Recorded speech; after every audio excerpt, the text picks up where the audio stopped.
L'hebdo de l'investisseur gaming 18, donc parce que maintenant c'est plus le silo, la monétisation combo, une révolution dans l'industrie de la culture.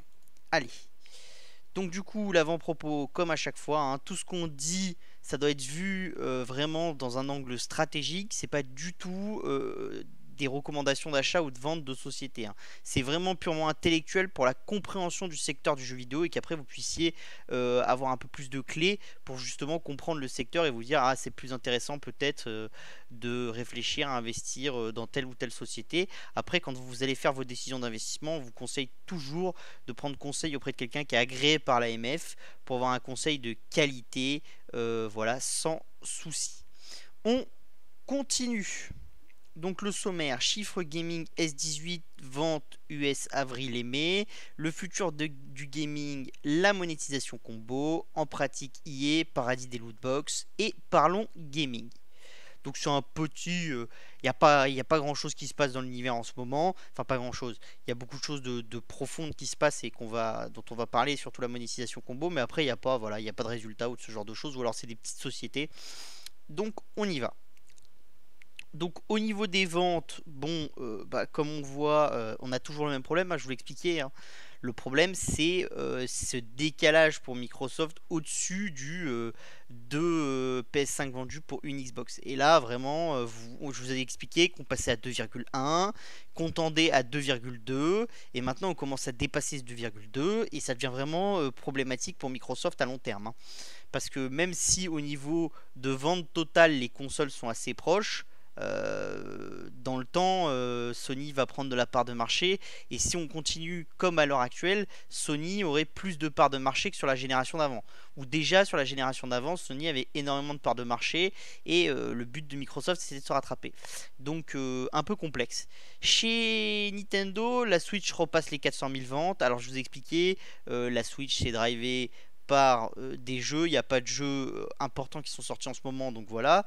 Et après, vous avez un autre souci sur la Switch, c'est le niveau de production qui va limiter un peu l'arrivée dans les rayonnages avec le temps, et ça va être un peu problématique, mais ça a commencé à se mettre en place. On commence à le voir dans certains pays maintenant, avec des tensions un peu sur la chaîne d'approvisionnement qui se voient pas encore dans la pratique d'achat, c'est-à-dire quand vous allez au magasin il y a toujours des Switch, mais on commence à voir dans certains pays, en Nouvelle-Zélande, on a eu des communications de certains magasins qui disaient que avoir du réassort ça est devenu plus compliqué de la part de Nintendo. Donc ça commence à devenir un peu tendu, mais on est quand même sur des ventes qui sont excellentes, hein. On va voir un peu après la courbe, c'est des ventes qui sont excellentes. Sur les autres consoles, il n'y a pas grand chose à dire, hein. Comme je vous l'ai dit, c'est des consoles qui sont vouées à disparaître. Elles disparaissent petit à petit. Là où à Noël on avait eu un bond un peu des ventes de ces anciens modèles, maintenant vous avez quasiment plus de ventes, hein. Donc voilà, c'est tout. Donc justement, on passe à la courbe. Donc là, vous avez la courbe de très long terme, hein, d'accord? Parce qu'on commence en 2017. Elle est dispo, pour ceux qui la veulent, je leur donnerai depuis Inception, donc c'est-à-dire depuis la création de la courbe. Donc ça date à peu près des années 2000, hein. Donc vous voyez vraiment tout le cycle complet de l'univers. J'ai choisi de couper un peu la courbe pour qu'on ait le cycle de l'univers d'avant et qu'on ait l'univers de maintenant. Donc ce que vous voyez, c'est quand même que sur le cycle d'avant, vous aviez une PS4 qui était très très très forte, hein, parce qu'elle arrivait quasiment à dépasser la, la Wii sur certaines années. Euh, la Switch, pardon, sur certaines années. On voit aussi quelque chose de bien, c'est que effectivement ça diminue, d'accord. On voit les ventes des nouvelles consoles, c'est-à-dire en janvier là, de 2021, qui ont augmenté, enfin un peu avant, novembre-décembre, d'accord. Mais ce qui nous intéresse beaucoup, c'est la petite courbe bleue que vous avez là. La petite courbe bleue que vous avez, bleu clair, c'est la Nintendo Switch. Et ce qui nous intéresse beaucoup sur la Nintendo Switch, c'est que vous voyez, la console, elle commence quelque part. Je voudrais pas dire de bêtises. Elle commence, c'est ça, en 2017. Donc là, vous avez la courbe. C'est un peu masqué par toutes les consoles, je suis désolé. Mais vous avez la courbe qui est là, qui commence en 2017. Ce qu'on voit très bien sur cette courbe, d'accord, et qui est vraiment excessivement intéressant pour nous. Et ça, je vous encourage à toujours le faire. C'est quand vous allez voir une courbe, c'est toujours essayer de différencier les unités de temps, ce genre de choses. Donc, pardon. Donc, ce que je disais, c'est que depuis 2017, d'accord, donc là où vous avez la courbe qui commence, donc en mars 2017, vous vendez énormément de Switch. Vous avez une descente en janvier 2018, c'est-à-dire le point haut du lancement, c'est-à-dire le nombre de ventes de consoles au lancement, et il était plus important que le nombre de ventes à Noël en 2017. En 2018, vous avez une nouvelle hausse, c'est-à-dire que vous arrivez plus ou moins aux ventes de lancement de mars de 2017, en 2019, sur Noël 2019. Et ce que vous voyez sur Noël 2020, c'est que vous êtes largement au-dessus, mais vraiment très largement au-dessus de ce qu'on avait vendu au lancement et toutes les années précédentes. Vous voyez qu'en janvier, on a fait un tout petit peu moins bien qu'en 2020 où effectivement il y avait beaucoup de lancements. Vous voyez aussi que la courbe en 2020, elle est en début 2020, elle est tombée très violemment en janvier. Elle a fortement rebondi avec le Covid et avec la sortie d'Animal Crossing. D'accord ? La courbe a rediminué, elle a fait un plateau mais qui était quand même beaucoup plus haut que le plateau d'avant. Elle est repartie très fortement à Noël et là elle fait un plateau. Et ce qui est intéressant dans le plateau qu'on voit à l'heure actuelle, c'est qu'il est légèrement plus haut que le plateau qu'on avait après la première période du Covid. Et ça, c'est une très bonne nouvelle pour Nintendo, parce que ça veut dire en fait que malgré le fait que la plupart des sorties aient eu lieu l'année dernière, que cette année, à part Monster Hunter Rise et quelques petits jeux, il n'y a pas eu de vraies grosses sorties. Il y a eu Bowser au début de l'année, ce genre de choses, mais il n'y a pas eu, vous n'avez pas eu un Animal Crossing ou ce genre de choses. Et pourtant, vous avez un plateau qui est légèrement plus élevé. Et vous voyez même que si on regarde au niveau de la sortie de Monster Hunter Rise, eh ben on fait un pic qui est quand même assez important. Donc ça montre quand même qu'à chaque fois qu'il y a un nouveau jeu qui arrive sur la console et qu'il y a un jeu important, ça drive quand même de la consommation. Et comme je vous l'ai dit, la Switch, c'est un peu un marché compliqué parce que maintenant vous avez beaucoup de gens, c'est des deuxièmes acheteurs. C'est-à-dire ils en ont acheté une pour la famille et ils en achètent une deuxième parce que vous avez plusieurs personnes qui veulent jouer en même temps, ce genre de choses, ou parce qu'ils veulent en avoir une qui est une light qu'ils vont utiliser en mode nomade tout le temps, une qui est pas une light et qu'ils vont utiliser sur la télé classique. Donc il y a vraiment quelque chose de nouveau qui se construit et ça c'est très intéressant, c'est de le garder. Ce qu'on voit aussi, c'est que comme je vous l'ai dit, la PS5, bah ça se vend bien mieux. Vous voyez que vous avez un top sur la PS5 en nombre d'écoulés hors Noël, hein, d'accord, hors Noël et hors lancement, qui est à 300 000, un peu plus de 300 000, 325 000 unités, qui se situe en gros en début mars, enfin non, en fin mars, pardon, qui se situe en fin mars, quand vous avez quasiment pas de pic sur la courbe de la série X. Donc ça c'est aussi une très mauvaise nouvelle parce que quand vous avez des pics comme ça avec des sorties de jeux et ce genre de choses, ça veut aussi dire qu'en fait dès que vous avez du stock pour la PS5, vous avez tout de suite un engouement et tout de suite un achat. Donc dès qu'il y a une livraison un peu conséquente, boum, ça part. Et on voit pas vraiment ça sur la série, sur la Xbox Series. Donc le problème c'est soit Microsoft a vraiment des gros problèmes de production, soit en fait Microsoft est sorti un peu trop tôt et il n'a pas la capacité de driver sa console avec des jeux, ce genre de choses, et du coup ça n'intéresse pas les gens. Et c'est un peu ce qui se passe à l'heure actuelle. C'est-à-dire la plupart des jeux Microsoft, ils ne sont pas sortis, vous avez quelques exclusivités sur PS5 qui sont sorties, ça a drivé l'adaptation de la PS5, mais le fait que ce catalogue série X il soit un peu vide de licences de qualité et de ce genre de choses, même si on disait que le catalogue de la PS5 était aussi un peu vide, bah, le fait d'avoir quelques exclusivités sur PS5 et quelques jeux vraiment optimisés pour ça, bah, ça suffit à pousser beaucoup plus loin. Et donc ça c'est assez intéressant. Ce qui est intéressant aussi là-dedans, c'est si vous prenez, alors je vous donnerai le lien je vais vous donner le lien des du graphique et vous allez voir c'est quand vous regardez vraiment sur toute unité de temps Et sur toute unité de temps, vous allez voir des choses un peu intéressantes. Par exemple, vous allez voir que vraiment la DS c'était une console excessivement forte. C'est-à-dire le top de vente de la DS, vous l'avez en 2008, enfin en 2009 pardon pour être précis, 2009-2010, et jamais aucune console a atteint ce top de vente de la 3DS en une année. Donc il y a vraiment des choses, il y a un cycle qui se met, il y a des changements. Là où vous aviez des consoles portables qui ont été complètement atomisées par les smartphones, ce genre de choses. Et donc ça vous montre vraiment bien l'évolution du monde. Donc je vais vous le mettre dans le chat pour ceux qui veulent. D'accord. Donc vous avez le graphique ici. Tu ressembles à mon prof de maths. Et ben je suis... Enfin, je m'en fous en fait. Voilà. Mais j'espère que tu bosses bien tes maths. Parce que c'est important. Allez, on continue. Au niveau des ventes US, avril à mai, hein, ce qu'on voit, c'est que vous avez MLB, qui est donc une licence de baseball. Vous avez Call of Duty Black Ops Cold War, qui est deuxième. D'accord. MLB, c'est une nouvelle sortie. Vous avez New Pokémon Snap qui arrive troisième. C'est pas mal du tout, hein, parce que beaucoup de gens raillaient New Pokémon Snap en disant que c'était un peu facultatif comme jeu, le gameplay n'était pas terrible, ce genre de choses. Et au final, Nintendo a quand même réussi à le classer dans les 3 premiers à son lancement.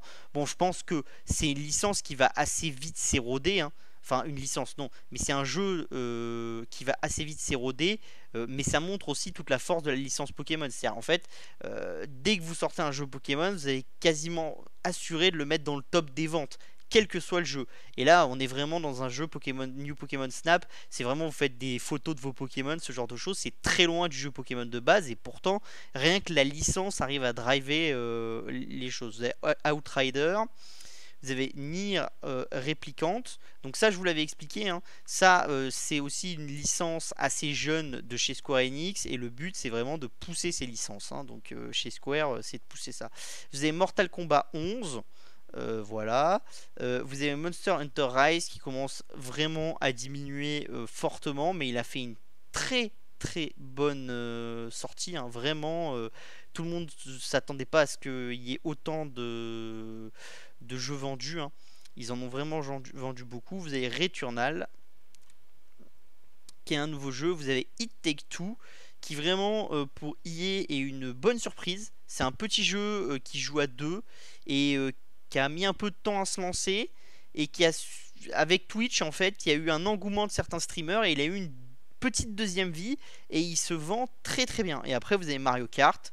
Bon, comme d'habitude, hein, vous voyez bien que si vous prenez les éditeurs, hein, vous avez quand même beaucoup de jeux de sport, parce que conformément d'habitude, c'est le sport qui est souvent en haut, et quand c'est pas le sport, c'est la licence Call of Duty. Donc ça vous montre quand même la puissance de la licence Call of Duty, qui se classe quasiment tout le temps parmi les tops. Et à part les licences de Nintendo qui arrivent à faire ça dans le temps, ce genre de choses, c'est vrai que il n'y a pas grand monde qui arrive à le faire. Le marché US, il est en décroissance pour la première fois en 13 mois, décroissance de 2%. Avec une chute du hardware de 30%. La chute du hardware, c'est dû en partie au fait qu'on vend moins de nouvelles consoles que les anciennes, et que la Switch avait fait un très bon mois avec Animal Crossing et les préventes d'Animal Crossing.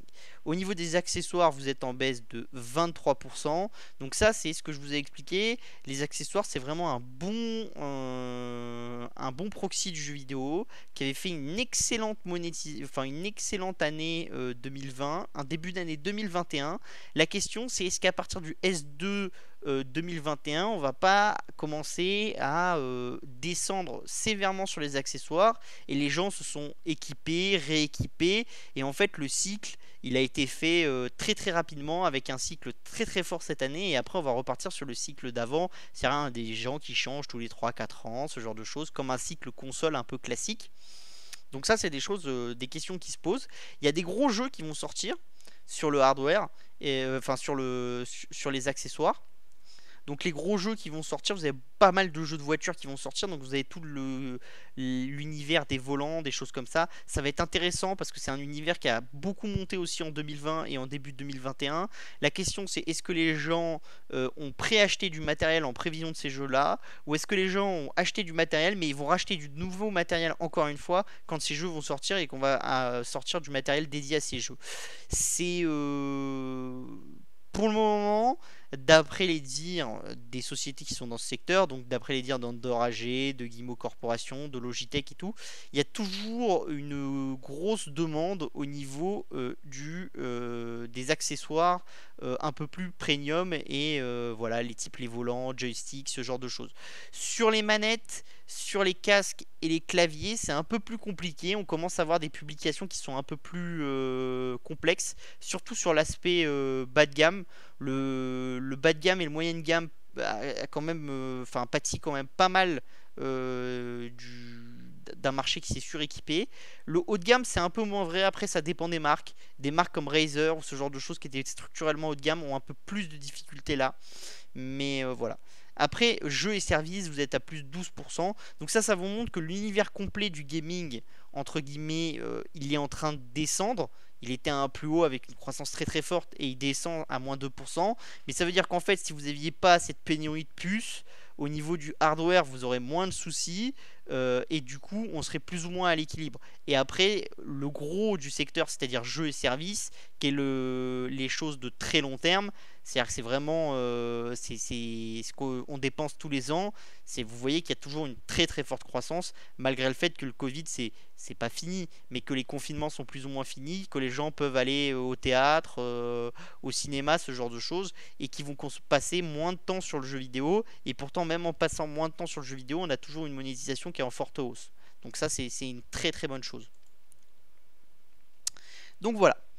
Donc ce dont on va parler aussi cette semaine, c'est ce qu'on appelle les jeux à monétisation combo. Enfin, c'est ce que j'appelle comme ça. Donc c'est quoi? C'est en fait votre but, comme je vous ai expliqué, hein, pour ceux qui suivent bien l'hebdo gaming, je vous ai expliqué qu'il y a à peu près deux manières de faire dans le gaming. Hein. C'est quoi? C'est vous avez horizontalisé votre marque, donc vous allez l'amener sur d'autres supports, des films, des séries, des t-shirts, ce genre de choses, et vous créez vraiment une monétisation croisée en créant des parcs à thème, ce genre de choses. C'est la technique de monétisation Disney par exemple. Vous créez une série et après vous allez l'élargir à un nombre de supports très important. Et après vous avez la monétisation d'accord, vous avez la monétisation verticale, d'accord, et là vous allez essayer de monétiser dans le jeu. Et dans le jeu, pour monétiser, ce qu'on voit, c'est une révolution qui est très très importante. C'est en fait, quand vous avez eu un changement de monétisation dans la musique ou dans les séries, ce qui s'est passé, c'est qu'en fait vous êtes passé de j'achète mon disque ou je regarde ma série sur une chaîne de télé ou je l'achète ou ce genre de choses, à je paye un abonnement et j'ai accès à du contenu. Mais c'est tout. Une fois que vous avez payé votre abonnement, vous avez accès à du contenu. À la limite, la seule monétisation nouvelle qu'on a créée avec Netflix, c'est quoi? C'est ce qu'on appelle toutes les marques qui sont présentes dans un film ou dans une série. Donc en fait, ces marques-là vont payer pour être mises en avant pendant le film et la série de manière un peu détournée. Donc c'est des annonces pendant le show. Et donc ça, c'est une nouvelle méthode de monétisation qui était assez peu présente avant sur les séries des chaînes de télé classiques, hein, et qui est beaucoup plus présente sur Netflix. Pourquoi? Parce qu'en partie sur les chaînes de télé classiques, si vous mettiez en avant pendant le film, je sais pas, mais Samsung pendant tout le film, et qu'au milieu vous aviez une pub qui était payante pour Huawei, les mecs de Huawei ils n'étaient pas forcément contents que pendant tout le film on voit un téléphone, un smartphone Samsung. Donc on essayait de pas trop jouer là-dessus. Maintenant c'est en train de changer grandement, et ça vous montre que vous avez la monétisation, c'est-à-dire la personne qui paye l'abonnement, plus après le commercial un peu planqué dans la série. Mais c'est quand même assez limité, vous vous rendez bien compte que voilà, vous n'êtes pas dans une série en plein milieu avec une pub qui apparaît. Non, non, c'est des choses vraiment très... des petites touches, la marque de la voiture qui est utilisée, la marque du téléphone, mais c'est pas des choses qui vont rapporter des dizaines et des dizaines de millions. Dans le jeu vidéo, dans la musique, c'est pareil d'ailleurs. Dans le jeu vidéo, ce que vous avez d'intéressant, c'est qu'on commence à voir quelque chose, c'est une innovation sur la construction du jeu vidéo. C'est-à-dire avant, on achetait le jeu vidéo. Maintenant, de plus en plus, on vous dit, mais en fait, vous allez pouvoir vous abonner à un service qui va avoir le jeu vidéo et vous allez y jouer un peu comme vous écoutez de la musique. Mais ce qui se passe, c'est que la monétisation, une fois que vous commencez à jouer aux jeux vidéo, elle va bien plus loin. Ok, vous avez payé un abonnement et vous avez accès au jeu. Mais en fait, vous avez accès au jeu, mais si vous voulez des contenus supplémentaires dans le jeu, ou si vous voulez des cosmétiques dans le jeu pour montrer que vous êtes fan de Arsenal, ou pour montrer que vous voulez le t-shirt violet, ou que vous voulez vous balader dans le jeu sur une licorne, ou ce genre de choses, vous allez payer. C'est des choses en plus. D'accord? Et donc tout ça, c'est des monétisations dans le jeu supplémentaires qu'on crée, et on crée un univers de monétisation qui est très très important. Et en fait, du coup, l'achat du jeu vidéo en lui-même, qui était vraiment l'acte qui crée de la valeur avant dans l'univers du gaming, bah, c'est plus ça qui va créer de la valeur. Mais la valeur, elle est pas partagée dans le temps long, c'est-à-dire les gens vont dépenser dans le jeu vidéo plus longtemps. Ils vont peut-être dépenser moins au début, mais sur la durée, ils vont dépenser beaucoup plus. Et vous allez créer tout un univers de monétisation là-dessus. Et ça, c'est très très intéressant, parce que dans l'univers de tout l'univers culturel, hein, si on se limite vraiment qu'à l'univers culturel, dans l'univers culturel, tous les secteurs qui sont passés au mode d'abonnement, vous monétisez que par l'abonnement. Et une fois que le client s'est abonné, bah, plus vous écoutez une musique, plus l'artiste il reçoit de sous, et les paiements ils sont ridicules, de l'ordre de quelques centimes, et encore, quand c'est 1 centime pour l'écoute, c'est déjà beaucoup. Donc vous êtes obligé de faire du volume. Et en fait, vous vous rendez compte que dans le jeu vidéo, peut-être qu'on va pouvoir avoir une monétisation un peu différente, qui va faire que vous n'allez pas forcément obligatoirement chercher le volume de joueurs, mais parfois vous allez peut-être juste donner votre jeu pour que les gens y aient accès. D'accord? Donc vous allez le mettre sur le Game Pass de Microsoft pour que les gens y aient accès. Les gens qui vont y jouer, Microsoft va vous rémunérer de manière assez faible, mais par contre vous allez essayer de les convertir dans votre jeu à acheter des goodies en plus, ce genre de choses. Et donc vous vous rendez compte que la monétisation elle est totalement différente. Et ça, dans le monde de l'abonnement, c'est vraiment très très nouveau, et on n'a quasiment jamais eu ça. C'est-à-dire vraiment votre rentabilité, elle se trouve dans le jeu, et comment les gens vont y jouer, et comment on va structurer la monétisation dans le jeu. Et donc ça, vous avez vraiment beaucoup beaucoup de choses. Pour prendre un exemple, on peut prendre un exemple sur un jeu qui s'appelle GTA, hein, d'accord. Donc GTA, c'est un jeu plutôt voilà, qui était solitaire au début, c'est-à-dire on jouait tout seul. C'était une grosse licence phare de Take-Two. Donc voilà, ils ont sorti GTA 5, c'était un jeu solo et tout ça. Quelques années plus tard, enfin plutôt quelques mois, ils ont sorti ce qu'on appelle GTA Online, donc ça permettait de jouer avec les gens. Et là, ils se sont rendus compte qu'il y avait beaucoup de gens qui jouaient à GTA ensemble.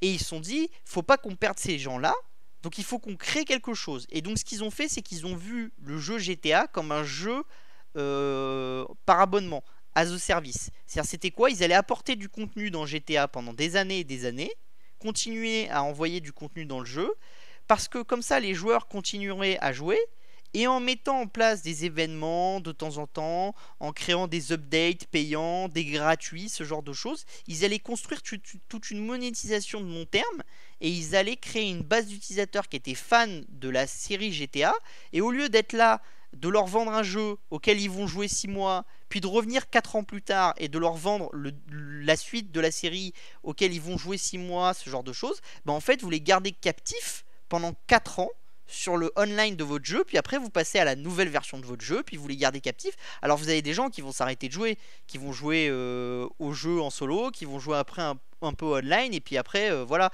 il faut les reconquérir. Mais vous avez beaucoup de gens aussi, ils restent dans le jeu. Et du coup, le résultat c'est quoi? Le résultat c'est que en appliquant cette stratégie et en allant chercher la monétisation dans le jeu, bah, GTA, ça produit 1 milliard de chiffre d'affaires en vente de services additionnels dans les jeux GTA à l'heure actuelle. Et donc, ça pousse quoi? Ça pousse Take-Two à voir le jeu GTA en tant que tel tout seul, comme quelque chose que parfois on va donner aux gens pour les convaincre de venir jouer, et une fois sur le jeu, on va essayer de les convaincre à acheter des choses dedans. Et donc vous voyez bien que du coup, on est passé d'un système où on voulait absolument vous vendre un jeu à un prix très cher, c'est-à-dire par exemple 60-70 euros, à un système où maintenant, en fait, on veut attirer des joueurs pour après monétiser une base d'utilisateurs la plus large possible. Ou alors pour convaincre certaines personnes de venir et puis monétiser efficacement une base d'utilisateurs. Et vous avez des monétisations qui sont très très violentes. Vous prenez un jeu comme City Skyline, qui est un jeu en fait de construction de ville. Récemment, il a été gratuit sur Steam. Et en fait, quand vous lisez un peu le studio, pourquoi ils l'ont rendu gratuit, il vous explique. Si vous achetez tous les bundles, c'est-à-dire toutes les options du jeu, le jeu vous coûte 243 dollars.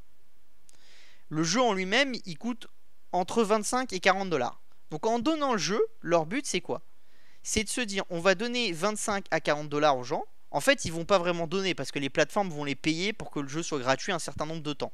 Mais elles vont pas payer l'équivalent de 25 dollars par téléchargement. Elles vont payer quelques dollars par téléchargement grand maximum. Et encore, on va être plus proche de 1 dollar la plupart du temps. Enfin, ça dépend un peu de la plateforme. Donc du coup, ils vont toucher un peu d'argent. Ils vont avoir un afflux de joueurs, dont des joueurs qui peut-être auraient jamais voulu acheter le jeu à 40 dollars. Ou même à 35, voire même à 25. Mais là, comme il est gratuit, ils vont y jouer. Ils vont trouver ça intéressant et ils vont peut-être acheter 2-3 DLC. Et peut-être que ces 2-3 DLC, en fait, ça équivaut à 25 dollars. Et donc à la fin, c'est comme s'ils avaient acheté le jeu. Et vous créez toute une monétisation comme ça. Et ça vous montre aussi quelque chose. C'est que là où au début on pouvait se dire, les éditeurs, ils vont avoir peur d'investir dans les Game Pass et dans ces choses-là. Et ben en fait, pas forcément. Parce que si Microsoft vous donne un peu d'argent pour que votre jeu soit gratuit, et qu'après vous avez la capacité de monétiser comme vous voulez votre jeu une fois que les joueurs sont rentrés dedans, bah vous pouvez avoir intérêt à donner votre Game Pass. D'accord? Et on va voir que c'est ce que certains font.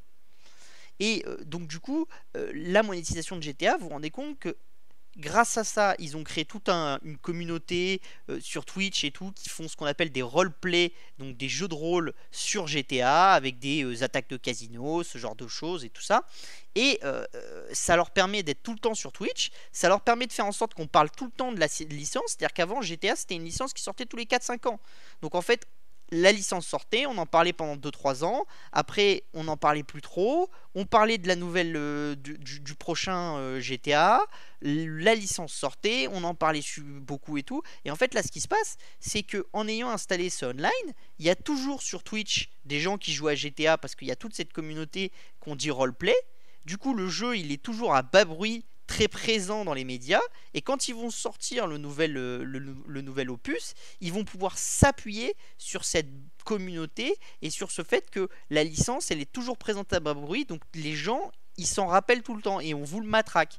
Et du coup, entre guillemets, bah avec cette stratégie, ils font 1 milliard de chiffre d'affaires. Et si on compare ça en nombre de jeux qu'il faudrait vendre chaque année pour avoir la même chose, chez Take-Two, ça correspond plus ou moins à 33 millions de copies de GTA V vendues chaque année. Donc vous vous rendez compte, en ayant développé ça, et c'est encore une fois, c'est quelque chose qui n'existait pas chez Take-Two il y a 5 ans. Enfin, ça existait, mais c'était vraiment le tout début. Il y a 7 ans, ça n'existait pas. Il y a 5 ans, ils étaient au commencement. Et maintenant, ils font 1 milliard là-dessus. Vous vous rendez compte vraiment du potentiel. Donc, vous pouvez vous dire que, par exemple, un éditeur comme Ubisoft, si par exemple, il arrivait à amener ce online et cette vision du online dans Assassin's Creed, et vous voyez bien que la valorisation de la société, elle peut changer du tout au tout. Du tout au tout. Parce que si vous amenez 1 milliard dans le temps, tout le temps, par des gens qui sont fans de la licence et qui vont y jouer avec leurs potes tout le temps parce que vous avez un mode online de qualité, bah tout de suite la valorisation de la société est tout à fait autre. Hein. D'accord? Et du coup, ça nous amène aussi à quelque chose. C'est-à-dire que Take-Two, c'est des gens qui ont toujours dit, nous, le gaming as a service, on pense qu'on ne pourra pas éditer notre propre service, donc on va être dépendant des autres. Mais on pense qu'il faut toujours qu'on vende les jeux à fort tarif.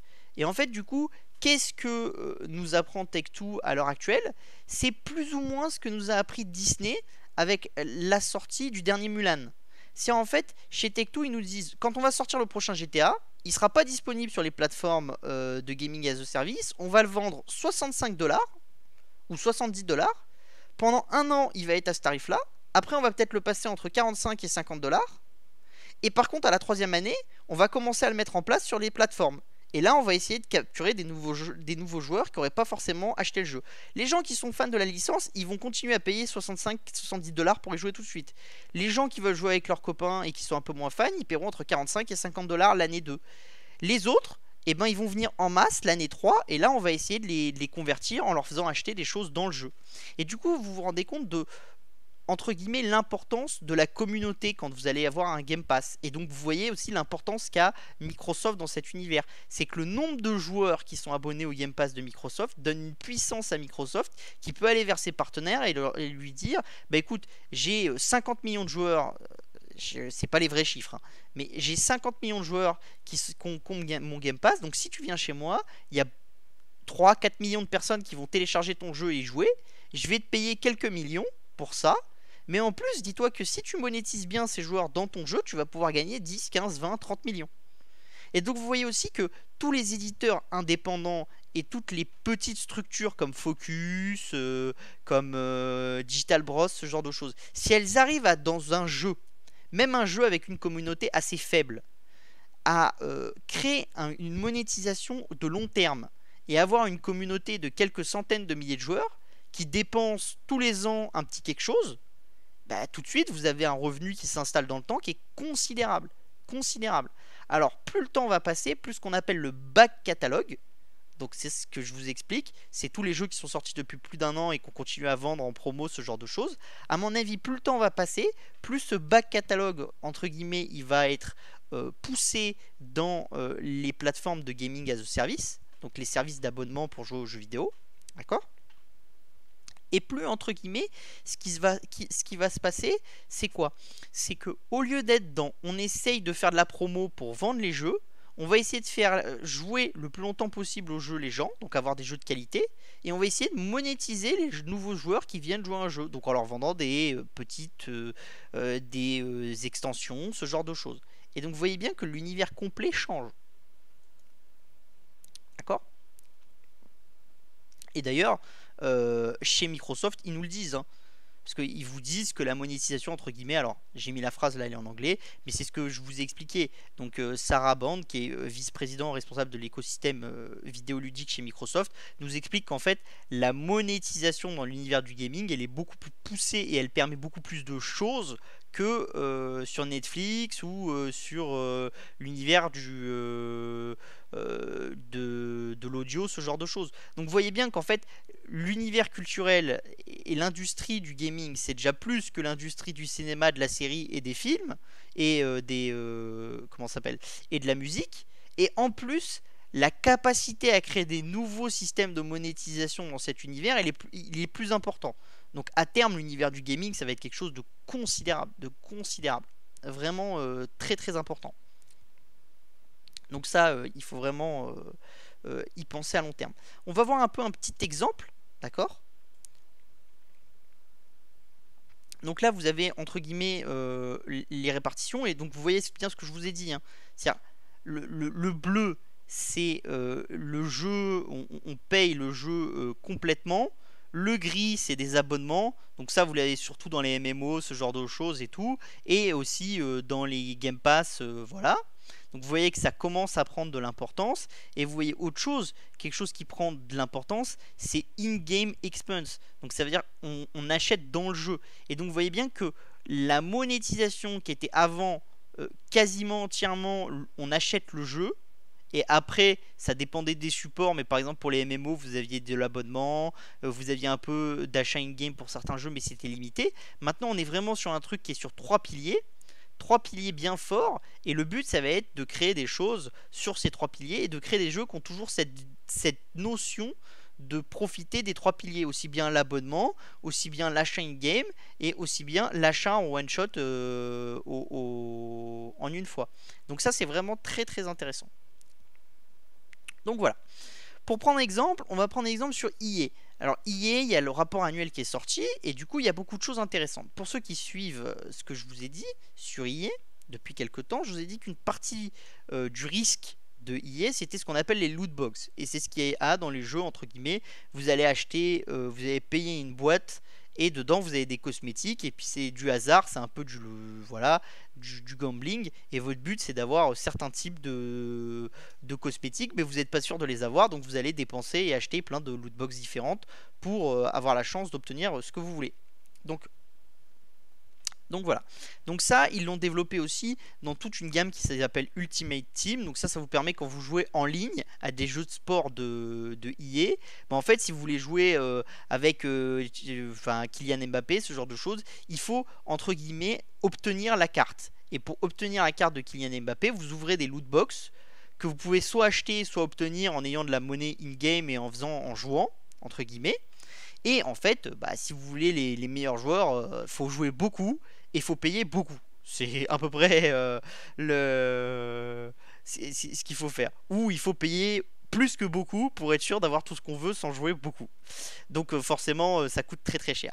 Donc ce que vous voyez, c'est que déjà, ce principe d'Ultimate Team, ils l'ont déployé. Là où ils l'ont inventé sur FIFA, ils l'ont déployé sur tous les autres jeux.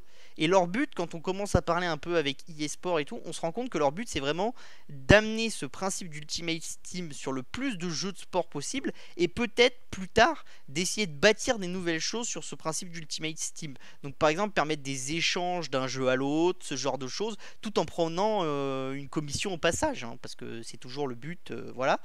Donc... un autre problème, ça, pour ceux qui suivent, j'avais bien dit, c'est que les loot box, du coup, comme il y a un côté un peu addictif, il y a certains gouvernements qui sont de plus en plus réticents à l'utilisation des loot box. Donc vous avez un risque de régulation. Et je vous ai mis le texte de EA. Hein. Donc le texte là, c'est issu du rapport annuel d'EA et c'est sur la partie risque d'exécution à long terme. Et quand vous allez sur la partie risque d'exécution à long terme, il vous explique bien que le problème des lootbox, c'est que c'est une grosse partie de leurs revenus. C'est 29% de leurs revenus, les lootbox liés à l'Ultimate Team. Donc c'est vraiment très important. Hein. C'est un tiers, un peu moins d'un tiers de leurs revenus qui sont issus de ça. Donc vous voyez bien que il y a dans les jeux de sport qui ont l'Ultimate Team, vous avez 6 jeux. Donc vous voyez bien que 6 jeux, leur partie online à travers Ultimate Team et à travers ces lootbox représentent 29% des revenus de EA. C'est colossal. C'est vraiment très très important. Donc ça c'est un risque. Mais du coup, c'est là qu'on va comprendre un peu plus le principe de monétisation que je vous expliquais avant. Ce qui s'est passé, c'est que l'année dernière, EA a décidé d'apporter le EA Game Pass, donc le EA Pass, qui est un peu l'équivalent du Game Pass de Microsoft, mais qu'avec les jeux EA.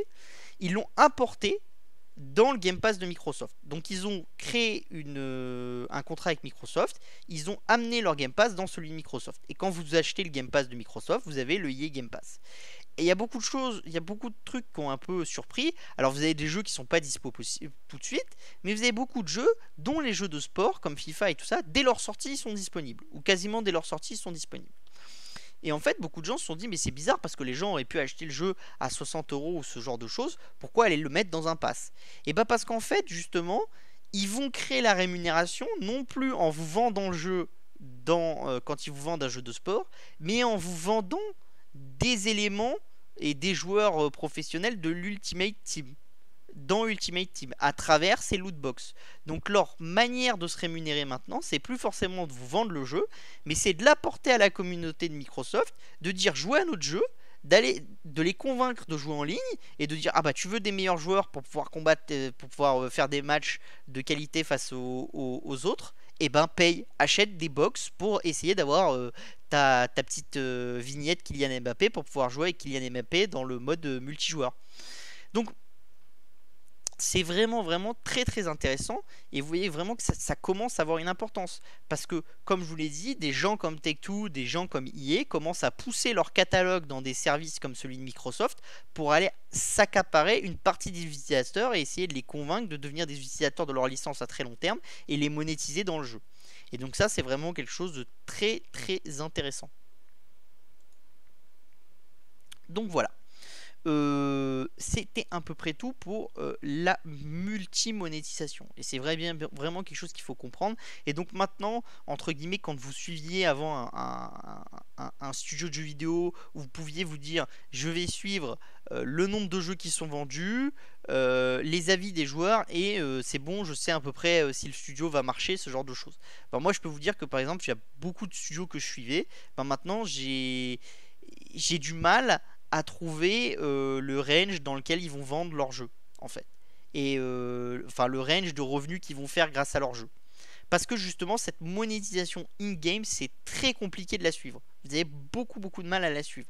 Donc ça vous oblige à repenser complètement votre manière d'investir dans le secteur et à vous remettre en question et surtout à essayer de chercher les studios qui ont la capacité de tirer le plus profit de ce genre de choses. Alors généralement, plus votre licence elle est utilisable en mode multijoueur, c'est-à-dire qu'elle est facilement adaptable au mode multijoueur, et plus votre licence elle est forte, plus vite vous allez réussir à faire de la monétisation comme ça. Donc c'est pour ça que par exemple des jeux comme Call of Duty qui sont des jeux purement multijoueurs, des jeux comme FIFA qui sont quand même des jeux très multijoueurs depuis des années et des années, ont réussi cette monétisation beaucoup plus rapidement. Alors que typiquement, à part dans des jeux qui étaient très solo comme GTA ou ce genre de choses qui a très bien réussi sa mutation online, bah Assassin's Creed a pas vraiment réussi sa mutation online. Ils ont réussi par contre à importer ce système de monétisation dans leur jeu, c'est-à-dire en plus de on achète le jeu, on dépense de l'argent dans le jeu pour avoir des cosmétiques. Donc ils ont importé une partie de ces nouveaux systèmes de dépenses. Par contre, ils ont du mal à importer le côté multijoueur qui fait tenir les gens sur le jeu et qui fait qu'en fait tous les ans ils vont dépenser un petit peu dans des cosmétiques. Et donc ça, c'est vraiment c'est ça qu'on doit aller chercher. Et c'est des choses très intéressantes. Et vous le voyez très bien, c'est dans un jeu comme comment ça s'appelle, comme Just Dance. Bah, Just Dance c'est la même chose, vous achetez le jeu, après vous allez acheter l'abonnement pour avoir accès aux autres, aux autres chansons, et puis maintenant ils commencent à se dire que peut-être ils vont vous vendre des cosmétiques, c'est-à-dire avoir la dernière robe quand vous dansez sur le jeu, ce genre de choses, et tout ça, ça permet de créer une monétisation qui est beaucoup plus forte dans le jeu, et donc peut-être qu'à terme, le jeu Just Dance sera gratuit, mis en place dans les services par abonnement. Et ce qu'ils vont pousser, c'est quoi? C'est ils vont vous dire, bah maintenant vous avez 5, 10, 15, 20 chansons gratuites, mais si vous voulez les autres, il faut payer 25, 30 euros, ce genre de choses.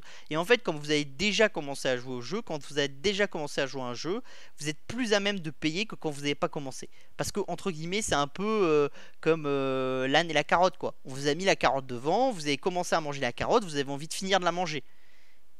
Alors qu'au début, vous aviez la carotte devant vous, on vous dit la carotte vaut, je sais pas, 5 euros, et vous dites jamais de la vie j'achète une carotte à 5 euros.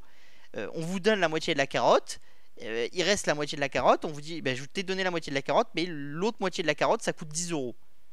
Mais comme vous avez commencé à la manger, vous voulez la finir, donc vous allez payer 10 euros. Là où avant, vous payez que 5 euros. Et vous voyez bien que c'est l'univers de la monétisation, et c'est ce qui va se passer. Dans Parlons Gaming cette semaine, du coup la Switch Pro qui sortira en septembre avec l'assemblage qui va débuter en juillet. Alors ça, je voudrais vraiment que vous suiviez, c'est assez important dans l'univers du gaming, et surtout si vous êtes actionnaire de Nintendo, c'est la période de début d'assemblage qui est en juillet qui va être importante. Parce que si on commence à avoir des nouvelles comme quoi l'assemblage est un peu compliqué, comme quoi ils n'arrivent pas à avoir de composants, ce genre de choses, ça peut être assez compliqué, hein. Vraiment ça peut être assez compliqué.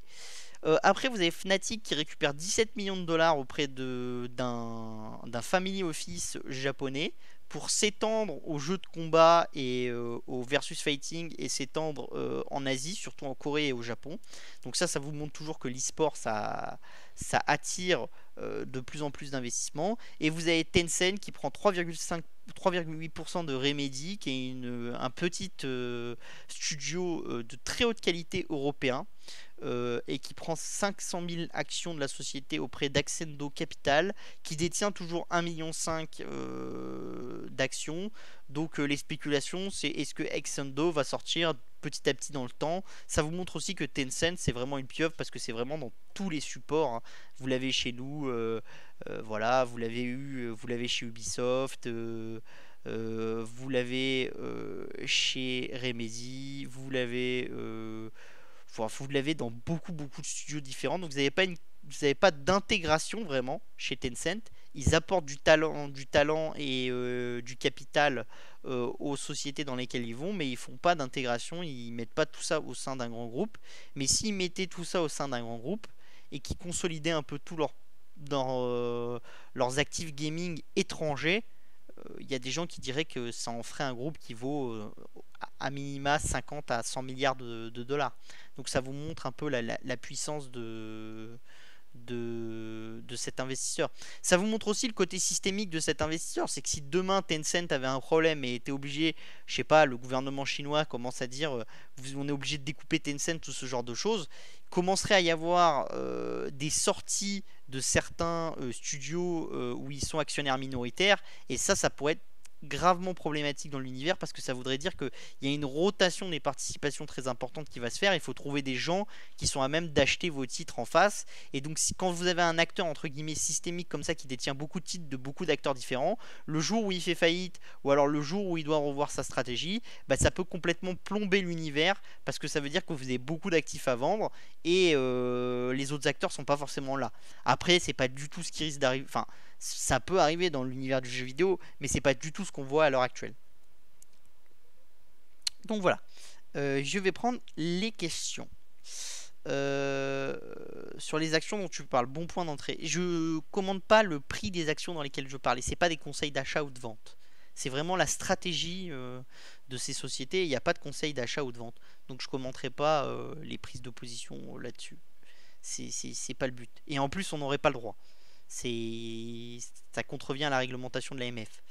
Du coup, après, sur la personne de l'ITW du jour de Focus, oui, c'est quelqu'un qui a un historique dans le jeu vidéo. Après, voilà. Après, pour ceux qui suivent et qui sont sur New Tech Insider, je vous ai expliqué un peu comment ils allaient créer le processus de fusion-acquisition chez Focus. Je vous ai dit un peu comment ça allait se passer avec la banque italienne qui était la banque d'investissement italienne qui était partenaire du dernier achat de Focus, ce genre de choses. Donc voilà, après il faut leur laisser le temps de se mettre en place. Ils vous donnent des choses intéressantes, le fait qu'ils ont 40 acquisitions dans le pipe, à mettre à comparer à ce qu'on avait vu chez Embracer où ils ont un peu plus de 150 acquisitions dans le pipe, où ils sont en train de discuter. Donc ça vous montre vraiment, c'est ce que je vous dis, dans l'univers du gaming, c'est un univers qui est encore vraiment très très éclaté. C'est-à-dire, si vous comparez au niveau des industries culturelles, dans l'univers de la musique, vous avez 4-5 gros majors, et après vous avez une myriade de petits acteurs, mais qui sont vraiment tout petits. Et vous avez assez peu de trucs au milieu. Vous avez bien des choses comme Believe, ce genre de choses, mais il n'y en a pas beaucoup. Dans l'univers du cinéma et de la série, vous avez une concentration qui est de plus en plus forte. Et vous avez de plus en plus de concentration, et entre guillemets, les, les sociétés indépendantes dans l'univers du cinéma et de la série ont tendance à vraiment disparaître. À part dans des pays comme la France, ce genre de choses, vous avez un support du CNC qui est très fort aux petites maisons de production et ce genre de choses. Dans beaucoup de pays, vous avez une tendance à la structuration autour de gros groupes qui est très très importante. La même chose s'est passée dans l'industrie de la presse. La presse qui était très très explosée, vous avez une tendance à la concentration autour de plusieurs acteurs qui est très très importante. Mais tous ces secteurs-là, vous voyez que c'est des secteurs qui ont fait leur concentration assez rapidement, qui sont mis à être concentrés, ce genre de choses. Dans le secteur du jeu vidéo, en fait, vous avez déjà des acteurs qui sont titanesques, avant même le principe et avant même que la concentration soit vraiment allée très très loin.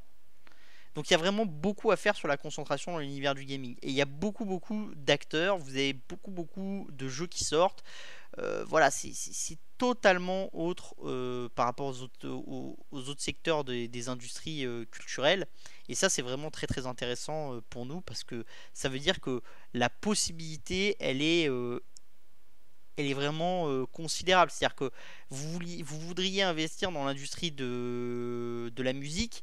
Bon, vous pouvez investir sur Spotify, vous pouvez investir sur Vivendi, sur des acteurs comme ça, mais vous allez avoir quoi? Une quinzaine, une vingtaine de titres au niveau mondial sur lesquels investir, qui vont généralement pas être des pure players du secteur. Enfin, ça dépend un peu. Et après, vous allez Voilà, vous êtes, c'est fini. Vous prenez l'univers du gaming, vous avez des centaines et des centaines de titres au niveau mondial qui sont cotés. Donc votre potentiel de marché est beaucoup plus grand. Et plus le marché est grand, plus le potentiel est grand, plus vous avez capacité de trouver des acteurs qui vont, entre, entre guillemets, tirer beaucoup plus de valeur que les autres. Après, c'est un travail. Non, non, mais c'est quelqu'un de très compétent. C'est quelqu'un qu'ils ont fait rentrer il y a quelques années, qui est vraiment pas mauvais. Après, sur le MMA, c'est toujours compliqué de dire si quelqu'un est extrêmement compétent. Voilà, vous êtes, c'est des discussions. Après, je pense que vraiment, il faut bien vous dire, ils sont aidés par une banque d'investissement qui a son secteur gaming qui est géré par l'ancien patron de Focus. Ils sont aidés par Goldner qui est du milieu et qui connaît bien. Et FCLP qui est la holding de contrôle. C'est des gens qui ont déjà fait ce système de fusion-acquisition dans l'univers de la série parce qu'ils ont construit Neoen qu'ils ont vendu à TF1 qui est un amas de plusieurs petits studios qui faisaient des petites séries, ce genre de choses. Donc c'est vraiment un acteur qui est habitué de la fusion-acquisition. Donc je pense que euh, ça se résume pas à un seul homme. Et que quand on prend l'entreprise dans sa globalité, il y a quand même beaucoup de choses qui plaident pour une fusion, des fusions de bonnes valeurs qui vont apporter beaucoup de valeur à la société. Euh, Nintendo est stable au niveau du cours de bourse, n'est-ce pas étonnant compte tenu du succès de la Switch et de leur rentabilité. Le problème de Nintendo, c'est le problème de beaucoup de sociétés. C'est une très très bonne société, mais qui capte pas 100% de la valeur. C'est en fait, qu'est-ce que ça s'appelle capter 100% de la valeur? C'est-à-dire qu'en fait, c'est une société qui va pas le plus loin possible et qui va pas optimiser son marché. Elle va pas tout le temps chercher la croissance, essayer d'avoir la croissance à tout prix, ce genre de choses. C'est pour ça que par exemple, ils sont très mauvais dans le mobile par rapport au niveau qu'ils devraient avoir et aux ventes qu'ils devraient faire, ce genre de choses. Après, d'un autre côté, ce côté un peu on cherche pas l'optimisation, ça leur permet de prendre moins de risques. Et en prenant moins de risques, ils essayent moins de créer des soucis à leurs IP. Et en fait, le problème, c'est que vous avez un peu le même problème que chez Nintendo, que chez Disney. C'est en fait les IP sont tellement importantes et les licences sont tellement importantes chez Nintendo que pour pas faire perdre de la valeur à la licence, on essaye toujours de la respecter et de faire en sorte qu'il n'y ait pas de polémique, qu'il n'y ait pas voilà, de surmonétisation, ce genre de choses. Et donc du coup, vous vous limitez beaucoup parce que vous êtes toujours en train de vous dire est-ce qu'on va pas trop loin? Est-ce que ce qu'on fait là c'est bien? Ce genre de choses. Et du coup, vous allez un peu moins vite que la concurrence. Et ça, c'est ce qui s'est passé il y a quelques années chez Disney. C'est ce qui se passe depuis des années chez Nintendo. Et le but, c'est d'essayer toujours, tout en respectant ces licences et en allant pas trop loin et en faisant pas n'importe quoi, d'optimiser la structure et d'obtenir des choses. Et ça, c'est des choses qui vont se mettre dans le temps. Mais on commence à voir des choses sur le mobile qui sont intéressantes. Ils ont réussi à installer Pokémon Go dans le temps. Ils commencent à réussir à installer des licences dans le temps. Voilà, donc il va se passer des choses. Ils vont installer des choses. Après, Nintendo a toujours été un acteur qui était sous-coté si on comparait aux autres acteurs. Justement, aussi parce que c'est un pur player. C'est-à-dire, face à lui, vous avez Microsoft qui est un géant et qui est assis sur plusieurs business différents. Sony, c'est la même chose. Voilà, Nintendo, ils font que du jeu vidéo. Vous avez le problème aussi des sociétés japonaises, c'est-à-dire l'allocation du capital n'est pas forcément la plus intéressante pour les actionnaires. Donc du coup, des fois, c'est vrai qu'à long terme et ce genre de choses, des fois, Nintendo peut sembler pas faire ce que l'action devrait faire. Après, attention, hein, si on prend le cours de Nintendo, il avait beaucoup progressé avant aussi, hein. Donc voilà, il faut remettre les choses un peu en perspective. Après, si vous vous dites que la rentabilité de la Switch va continuer, qu'ils vont réussir à mettre en place la Switch Pro, qui va monter la rentabilité, qui va monter le panier moyen des clients et tout ça, c'est sûr que la société est pas chère. Après, Nintendo, ça a toujours été une société à qui on demande de prouver les choses plutôt qu'une société sur laquelle on spécule en disant qu'ils vont réussir avant qu'ils fassent. Sauf au lancement des consoles où c'est un peu comme ça avant, mais sinon les jeux ça a toujours été, c'est toujours un cours qui a réagi après les nouvelles et pas avant. Quelle est la stratégie de Vivendi après la scission de UMG selon toi? Alors c'est de l'equity fiction tout ça, hein, mais je vais te répondre. Pour moi c'est simple, Bolloré va soustraire la valeur cash co, donc c'est-à-dire la partie musicale. La partie musicale, le but ça aurait été de créer des synergies avec, je vous l'avais expliqué, avec Gameloft, ce genre d'actifs. Ils n'ont pas réussi à le faire. Donc je pense que maintenant ils vont coter leur partie musicale. Ils vont essayer de garder cette taille dans l'industrie de la musique, de consolider un petit peu des acteurs quand ils peuvent. Mais après c'est un peu compliqué parce qu'ils détiennent vraiment beaucoup du marché. Donc au niveau de la régulation, ça va être un peu compliqué d'aller plus loin. Ils vont continuer à essayer de capter de la valeur de Spotify, ce genre d'acteurs. D'accord? Et après, ils vont balancer des dividendes. Et comme ils ont été rachetés par Bolloré plus ou moins à crédit avec le temps, ce genre de choses, ce que leur demande le groupe Bolloré, c'est de distribuer des dividendes qui vont permettre de payer la montée au capital et d'annuler des actions avec le temps pour reluer la famille Bolloré et lui donner le contrôle petit à petit de manière la plus considérable possible.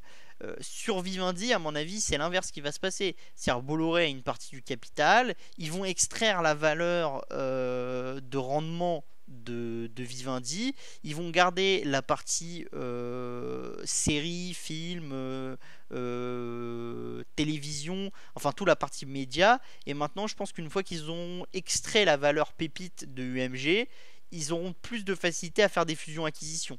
Parce que si vous faites des fusions-acquisitions avec des acteurs très très gros et que vous payez en partie en titres, vous leur donnez une partie de UMG.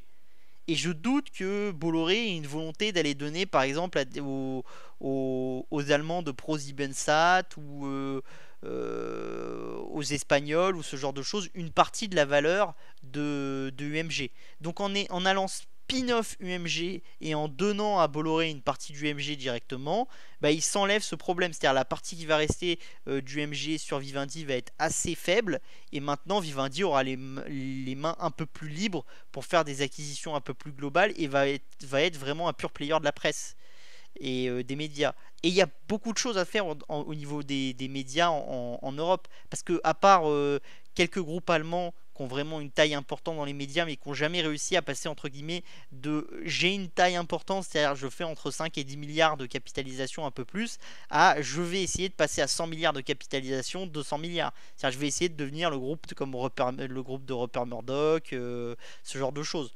Vous n'avez pas ça en Allemagne.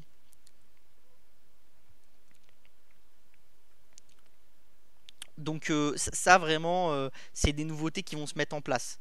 Donc je pense que le but vraiment c'est ça. Pascalou, ben, je suis très content que tu sois content de New Tech Insider.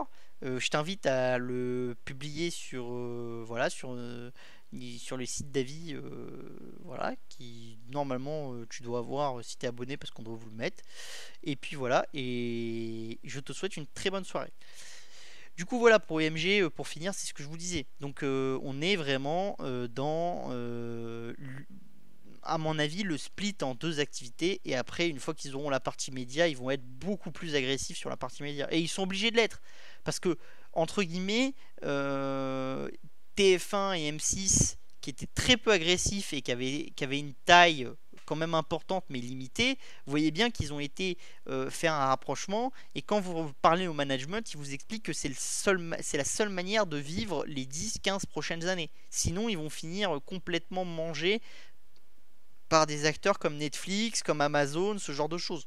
Donc, il y a un besoin des acteurs du secteur de faire des choses.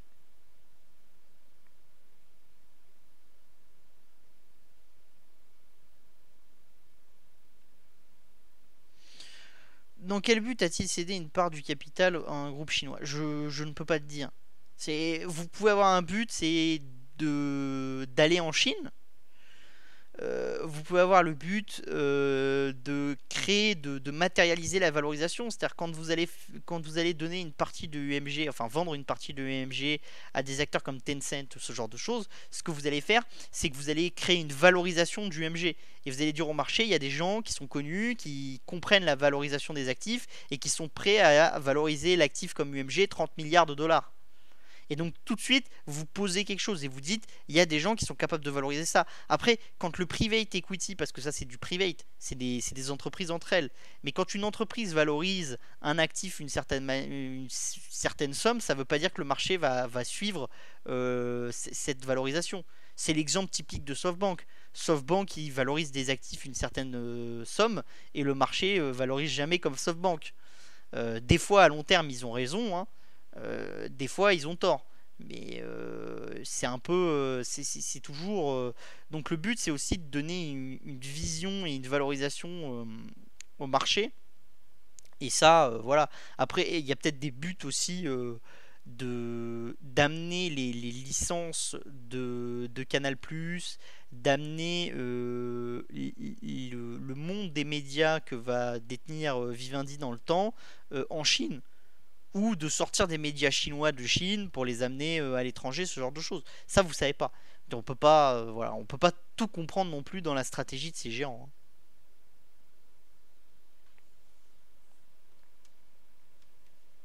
Bon, bah du coup, j'ai répondu aux questions. Du coup, je pense qu'on va s'arrêter là pour ce soir. Je vous souhaite une très très bonne soirée. J'espère que j'ai répondu à toutes vos questions. Si vous en avez encore, n'hésitez pas à envoyer un petit mail et j'essaierai d'y répondre avec plaisir. Comme je vous l'ai dit, si ça vous intéresse, n'hésitez pas à vous abonner à Opportunité Techno. Voilà, c'est le service qu'on développe. On essaye de faire en sorte que ça soit le meilleur service possible, hein, pour vous. Donc voilà, il ne faut pas hésiter là-dessus. Il y a le lien juste en bas pour s'abonner, hein. Vous cliquez sur abonnez-vous à New Tech Insider Europe. Vous pouvez aussi télécharger notre dossier sur les gains à 3 chiffres avec le secteur du jeu vidéo. Et voilà. Et à la prochaine fois, à la semaine prochaine du coup, ou peut-être dans la semaine si je décide de faire des trucs un peu. Et surtout, n'hésitez pas à me donner des sujets qui vous intéressent, ce genre de choses, pour que je puisse faire des petites vidéos, ce genre de. Voilà, qu'on puisse rebondir sur les sujets d'actualité. On essaye de faire ça. Je vous souhaite une très bonne semaine et à la semaine prochaine. Bye bye.